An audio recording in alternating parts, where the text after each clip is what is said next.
Once again, good day. Today we're going to talk about the continuation of our lesson, speech writing process.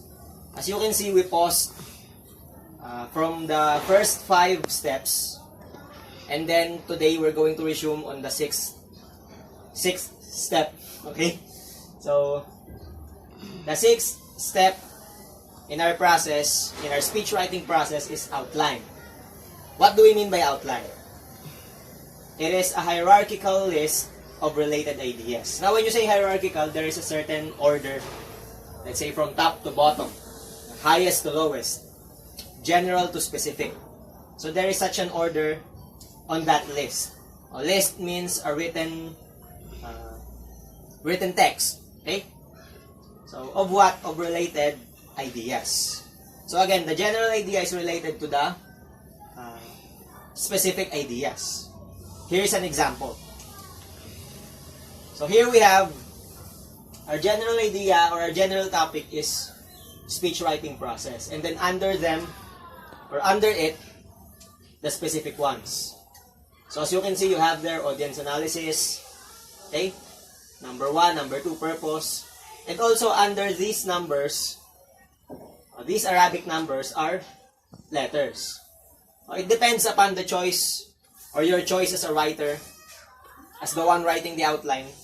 Which will you choose? Are you going to choose Roman numeral? It is also possible to use just bullets. Okay? So there you have an example of an outline. Okay?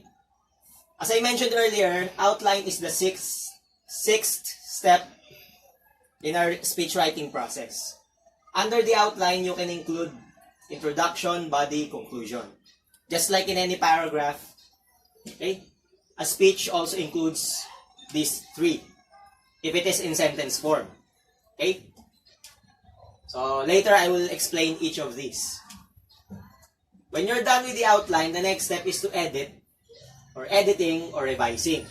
Of course, it is important to edit, or to know whether your speech lacks anything, lack any detail, or to check whether your speech, your grammar is correct. Are the details complete? Are they clear? Are they concise? Okay? Do they observe the effective features of a communication? Okay? Do they observe those features? Completeness, correctness, and so on. You know them already based on our previous lessons or in our lesson long ago. Last step is to rehearse. Meaning you practice. You practice the speech. Okay? Before you deliver the speech before an audience, or in front of an audience, make sure you practice it to make it more effective, okay? Or to make it excellent. I'm not sure with you if you have experienced listening to a speaker and then they speak really good. Probably they follow these steps. By the way, these steps are just a tool, not a rule.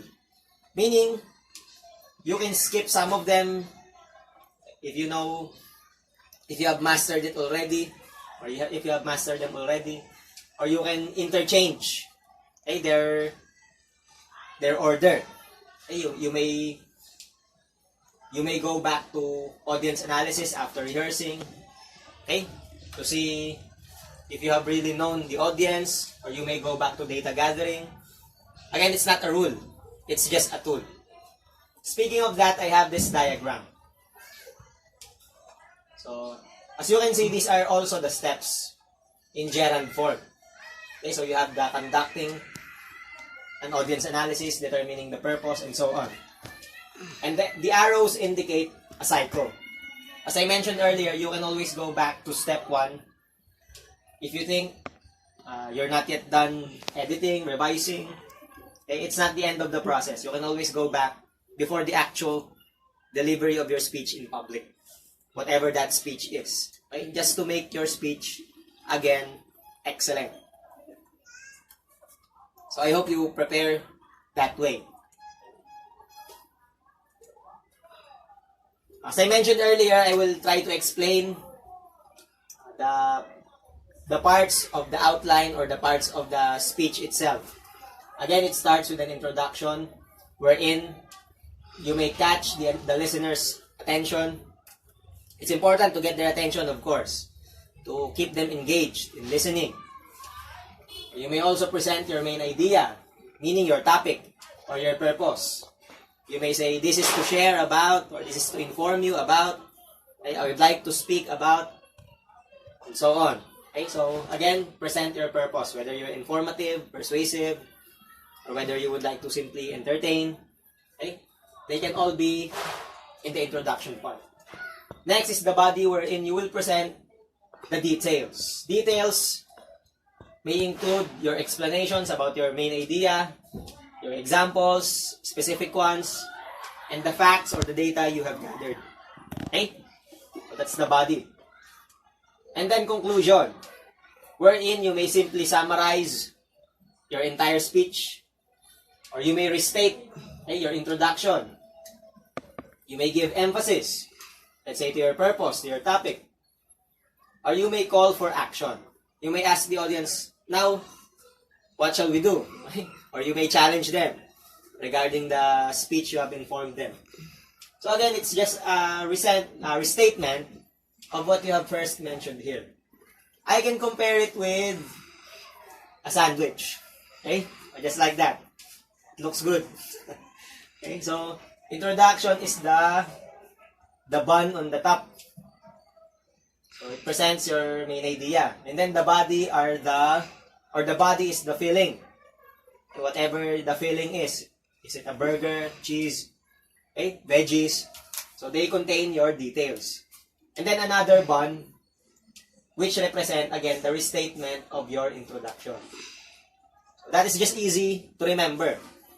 That's a tip, so that you can easily write an outline, a speech, and then you can easily deliver them, organize them. So that's our lesson. That's the end of our speech writing process. See you again in our finals week. Goodbye.